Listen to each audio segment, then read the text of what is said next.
Hi guys. So this week is a little bit different in that I'm actually talking on the video and not adding the audio on later, which means it's probably going to be quite clunky, and I'm tired and we've been poorly this week, which is one reason I'm not actually working on the layout. I'm giving myself a rest. Instead of that, I'm going to be doing a little sort of stock take of what models we've done so far.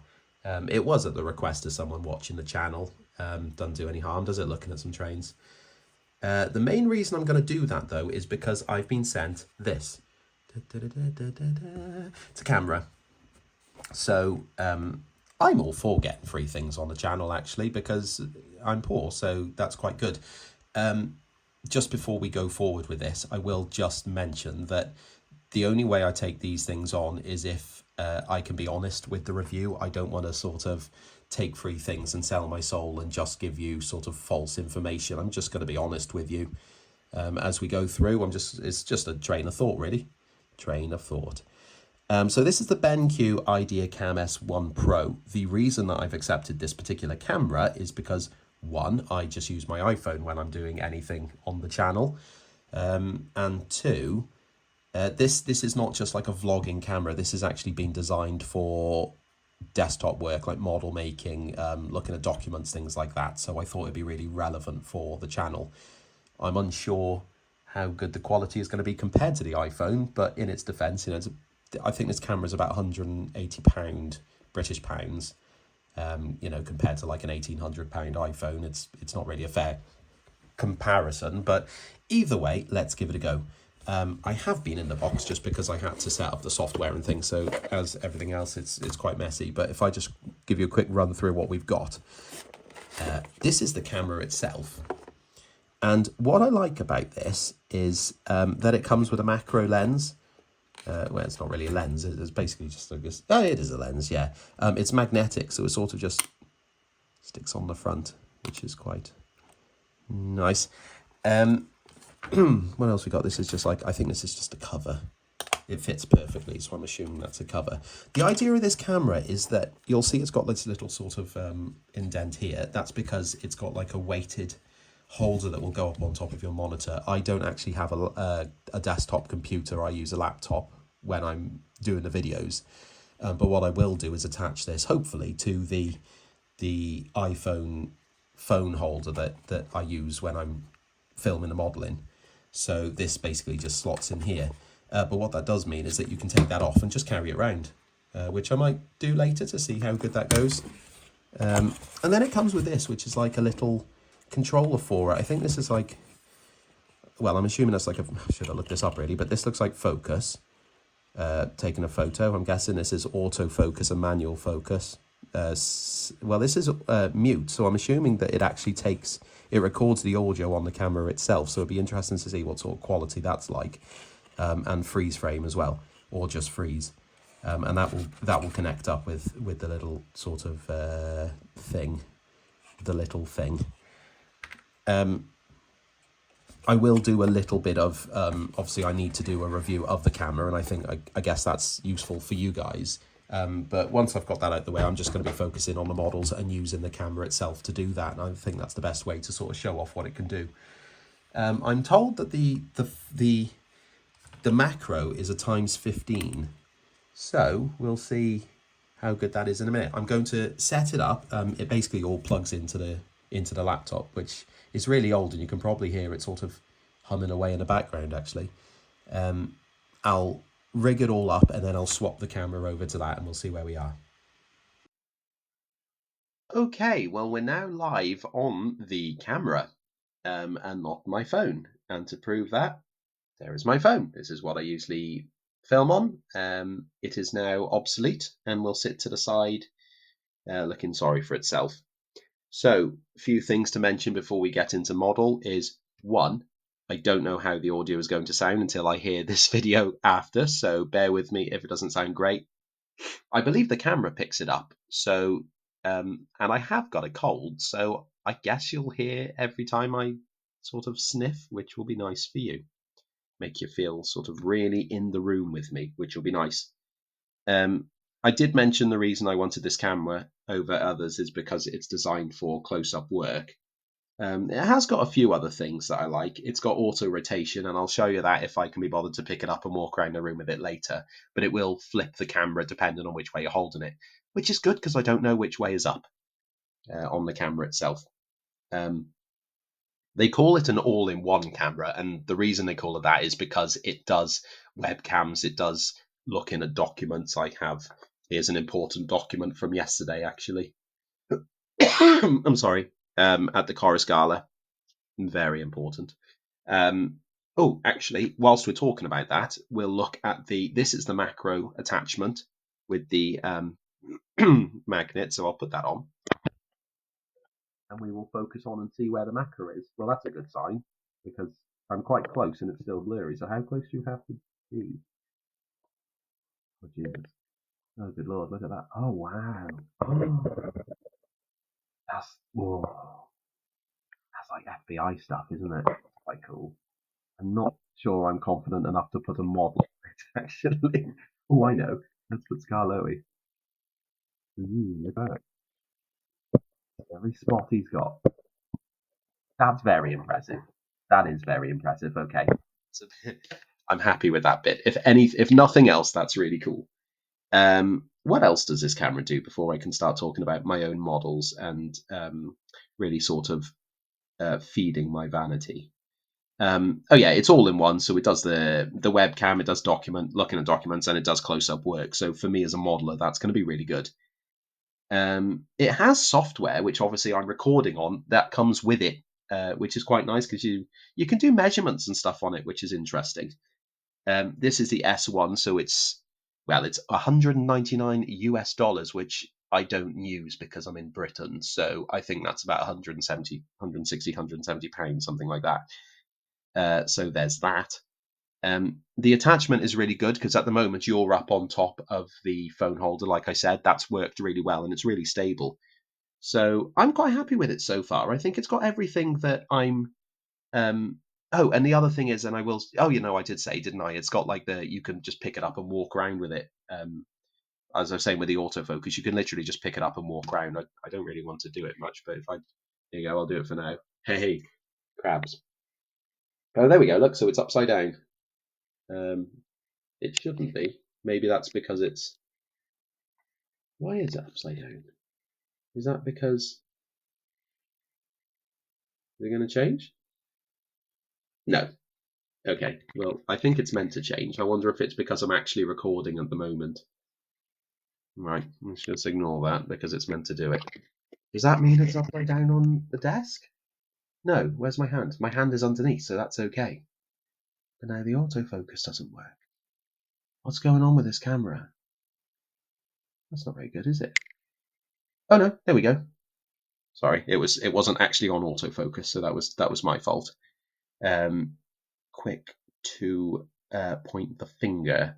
So let's have a look at models because I think that's everything I actually want to say about the camera until we look at models under it. So let's start at the beginning. I can't actually because I don't have Talyllyn number 1. I have a skarloey. Well, as you saw, I have 2 skarloeys. The reason I have 2 is because I'm going to be making this one into TR number 1 and it's blue very soon. What can I say about this apart from I hate the chassis that it comes with? The skarloey chassis people seem happy with, but I really am not. Obviously, I've taken this one apart. This one is literally out the box, and it still doesn't work very well. So I'm not going to say that's my fault. I'm going to do a lineup here. Yes, I will. I'll do a lineup. That'll bring us on to number 2. So this is the dogification kit that goes on top of the Rheneas as a base model. So if you watch the video, you grind a lot of it down and put a new cab and things like that. That's quite a hard kit to get hold of. Light railway stores don't have it in stock much. If that is a problem for you, why not try that? Which is the 4Ds body. It's obviously going on the same chassis, and you wouldn't have seen this yet. I think this is next week's video, but this is Rheneas that I've just finished. Again, using the 4Ds body. And this is for the awdry diorama challenge for this year that I haven't actually started and is due in a couple of weeks. So little bit of pressure there. It's quite nice to compare the two actually, because this is the 4Ds and this is the the light railway stores, and they're pretty similar. I mean, 4Ds, I think they're like little sort of, well, decorative lubricant at the lubricators at the front or something like that on number 2 are really well modeled on the 4Ds one. The only problem is obviously the stepping on the boiler from the print, which is why I went with this originally, is because it's nice and smooth because it's the Rheneas boiler. That's the only reason, really. I'm quite happy with how Rheneas has come out, and people seem to think I don't like 4Ds, but I do, and I'm going to continue using their things, and you can't stop me. So don't try. I'm tired. I've been poorly this week, so I'm going to be naggy, and I will do it myself. Number 3, we don't have. Why? Because Bachmann haven't released their Sir handle. Otherwise, I'd have like 4 of them by now for different things. So let's not talk about that. Number 4, obviously, I have the tattoo for the corris layout, but I'm going to be doing Edward Thomas in its new grey livery very soon, and I love that livery. I'm super chuffed to see it in that. I can't wait to go over there and see it. Sorry, I'm so sniffly. So we'll go on to number 5, Midlander. The only difference here from when I actually built it is that it's got nameplates now. Those are obviously like railway stores, as everything is, and they arrived, I think, last week. So I've put them on this morning, and they're on nice and shiny. Though they shouldn't be, should they? So I'll probably wash those with some black. In terms of kit, this is Westcliff Works. You know how I feel about Westcliff Works. I'm a big fan of their models. I'm a big fan of the guy who makes them. We are friends forever, hopefully, until something goes wrong there. This is actually as present condition. You can get it in its previous sort of slimmed down version. This is what people like to call Fatlander. I like it, but then I suppose I grew up with it, so I will like it. 5, 6. Okay, 6. Douglas. This seems to be a bit of a fan favourite. I will have a confession to make. I don't know if I mentioned it on the original video, but I really don't like number 6. I never did growing up on the Talyllyn or around it. I didn't like it until I started volunteering, and it was the first engine that I actually fired, and I believe that created a soul bond between us. And now I love him quite a lot. I also quite like the blue that it's in now, which is the reason that I'm actually standing on the footplate. So there we go. No hard feelings. Number 6, again, is a Westcliff Works model, and it's on the Bachmann N-gauge Percy chassis, and that is a bulletproof chassis. If you've used them, they're very impressive. And in fact, talking about chassis, that also goes under number 7. That is the Bachmann Percy again, but this time it's got the pony truck. The pony truck comes as part of the body print, which is off Shapeways and produced by Tyneside, I believe. He's done a cracking job at producing the body. I don't think there was anything I was upset about when I built it, and it looks great. Number 7's one of my favorite prototypes on the railway, which is quite controversial. Not liking number 6, but I am liking number 7, so I've probably got poor taste. So don't take what I take as verbatim. I say as verbatim. What else can I say about it that I like? I didn't like that I had to make it 3 times. If you watch the video, it was one full of sorrow for me because the Shapeways prints just didn't work. I believe that it was a problem with the curing of the model, which I think they're meant to do before it comes to you. So this final one I left on the windowsill for quite a while, and it hardened up. So that sorted that out. Going out. Oh no, we still got more. We've got Alf. So number 9, Alf, is another Westcliff Works model. This time it's on the Graham Farish 03/04 chassis, not the 08. If I said it in the other video, it is not the 08, it is the 03 or 04. Don't listen to previous me, listen to me at this point in time, future me, because I'll be saying this next Friday. People do ask me, actually, how far in advance I'm modelling. Well, this is Sunday at the moment, Father's Day, and it's on Friday that this will come out. Usually I do them within the week, get the audio done and things like that, but because I've got a very busy week at work coming up, I couldn't do that, so this is why this video is coming out, and I hope you do forgive me for that. Clayton, the little battery engine. So this is sorry, this is a print by a new name on the market called Mini Builds. He is a young lad who has got a serious talent for, I would say, for not only his age but also his level experience, because there's people who have been modelling for a lot longer who can't do what he can do. He's very impressive. I think his Instagram tag is like, or handle, or whatever you want to call it, you youths.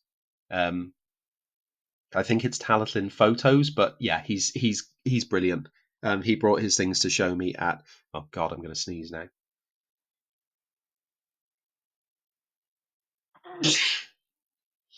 Let's just accept that happened and move on.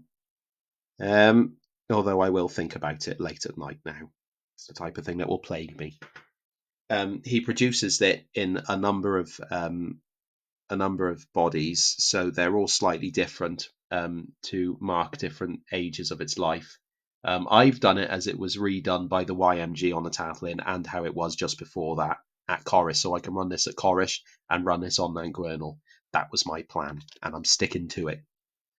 I'd quite like to do a third one as it ran in Abertlepenny Quarry, which would be in like I believe it was like a reddish colour. So that'd be nice. Going back to the OG now, this is the tattoo that you see running on Corris. If you get the narrow gauge review, I believe that my Corris layout is in it possibly next month. And obviously you'll see this flagshipping because it was the first one I built and I love it. I don't just love the look of it because I love the tattoo as a prototype, but I love the absolute fluke that this came out looking like this, and I was chuffed to bits.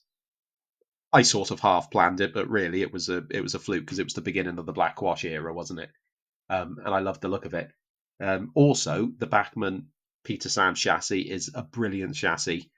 This runs non-stop at exhibitions, and I don't think it's ever failed. I've never had to do anything. I clean the wheels in them. Do I even clean the wheels? No, I clean the track, and then it runs, and it will run until I tell it not to. It's brilliant. I will do more of these. Obviously, I've got the Edward Thomas to do, but I'd also like to do a Corris number 7 as it is now. I've spoken to 4Ds about that, and apparently that's in the pipeline, but it's not anytime soon. So don't stick around for that. And finally, the only engine that isn't anything to do with the 2'3" that we're looking at here, and that's the Corrie Hunslet that runs on the Christmas layout. I got this just because I do Corrie Hunslets, so it was a good excuse. It's nice. Mine actually runs okay. I know a lot of them don't run very well. That runs quite well, so I'm glad about that. Sorry, I don't want to show you all of the stock. I thought engines is the important bit, isn't it? That's the bit we'd like to see. Oh, you want to see more, do you? Well, that's bold of you. I don't have any more in this scale. I do have. I've got a lot of 7mm hanging around at the moment in kit form. So I don't know when I'm going to do that. But what I do have is the 5.5. The diesels, I've got Alf and Midlander in 5.5, but they, I think at the moment, or the last time I looked at them, I'd stripped them down ready to repaint them. So let's not look for those. But what I did get off the layout before is number 2. Just to show you the difference in size, really. 009 and 5.5, because it's a very sort of quiet scale. You don't hear much about it. I got quite into it. I haven't admittedly done anything with it, and well, since the start of the YouTube channel, and I don't know if I will again, really. I might be moving house, which means I might not have room for pen trays, so that might have to go, which would be a shame because it was looking pretty nice at one point. Maybe we'll show that at one point, but not now. Maybe not ever. Don't know. See what I do. The other engine is number 7 because I was doing modern day, and no, that's not me on it. That's just some other man. Don't know why I thought that was me. This was actually the chassis was hand built by a chap called Dennis Harrison. If you are familiar with, well, like I say, the narrow gauge review, you'll know that name. He's a very skilled, or he was a very skilled modeler when he used to model. I don't believe he's got his layout anymore. But for some reason, he just built me the chassis, which was brilliant. It looks fantastic. Shame I don't run it anymore, really. The body I designed and 3D printed on Shapeways and finished it off with detail myself. I do like this scale, although now I'm used to 009, I feel like it's a little bit too big, so I don't know what I'm doing with 7mm or even 7¼ inch in a garden. But then again, that's like miniature, isn't it? I'll use that to move chickens round and things, I guess. Yeah, that's it really. I mean, the camera, are we happy? Let's do that. Oh, now it flips round. Now it flips round. Okay, well, do I have to flip the camera round? There you go. You're seeing across. Oh, look, it's like you're me. This is looking down at the workbench now, as I would see it. What can we show you that would be interesting? There's nothing that's interesting around. What I tend to do is I have things I need to make over here. I make them here, and then I ditch the rubbish there, which is why everything looks like this at the moment. Paints I leave at the back is what I've made recently. So I've just finished Rheneas. That's actually, if you can believe it, the paint that I use for Rheneas and the figures. All of that in that one model. This is the paint, before I leave you, that I use for the Talyllyn stock. So this is Craftmaster paints, deep bronze green. This is shot now, really. I mean, it doesn't look very nice. But it's genuinely the colour that they would use on a TR, so that's why I use it. And that is what I kept saying at the time with the Tom Rolt, is I've had that for a very long time now. And it's very weird that I can do all these models and models in other scales, and that was the only one it didn't work on. That's why I wasn't accepting that was my fault. And it turns out it wasn't, so I was good to believe in myself. Thank you, Mum, for raising me like that. That's it. Let's see what's on the okay, so these are my jobs that's coming up. I like to put on here so I look like I know what I'm doing. Things that I need to do. Well, my daughter has put some idea that she's got for her birthday that I give her. Well, me and my wife give her £100, and she gets to buy her own presents. We'll see how she plays out this year, I guess, for that. Stock to build. I like to put everything that I need to build on there. Rheneas is done now. Just so I know what I'm doing, really. And jobs to sort. So this is stuff that I need to finish on other things. So Midlander has got decals there, which I still haven't got back from the chap. They would be the rust and roundels and things like that. Couplings on Tom Roll. Have I not done that? No, I haven't. That's why it's on the list. There you go. Yeah. Okay. Well, that's a little bit of sitting and looking what I can see. Let's just look around the room. There's corris over there. That's where those drawers over there is where all my scenic stuff is in. That's plastic art and things like that.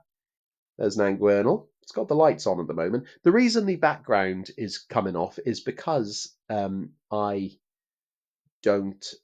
I'm not keeping that one. I put it on and I wasn't happy with it from the beginning, so I'm taking it off once a lot of the scenic messy work is done, and I'll put a nice fresh one on and things like that. You can also see brownie points. If you follow me on Instagram, I think I put a picture up before of skarloey and Rheneas on Nangwernal. That's where they were. You can see the stock still there, and you can see my tripod looking at it, because that's where we were looking at it.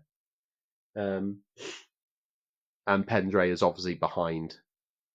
Well, two. I mean, that's one board there, one board there. There's actually 5 boards in total. It's huge, which is why.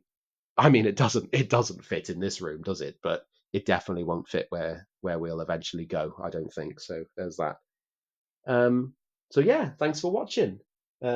It's been a little bit like I've been sitting here talking to myself more than usual, but you've been listening, I guess.